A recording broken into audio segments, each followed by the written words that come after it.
সৌন্দর্যকে এক্সপোজ করবে না, দেখিয়ে বেড়াবে না।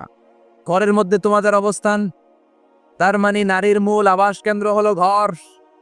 পুরুষ থাকবে বাইরে, পুরুষ কাজ করতে যাবে, চাকরি করতে যাবে, সমাজে নেতৃত্ব দিতে যাবে, রাতের বেলা বিশ্রামের জন্য ঘরে আসবে। আর নারী সারাদিন সারা সময় ঘরে থাকবে, ডাক্তারের কাছে যাওয়ার জন্য ঘরের বাইরে যাবে, জরুরি প্রয়োজনে ঘরের বাইরে যাবে, ঠিক কিনা?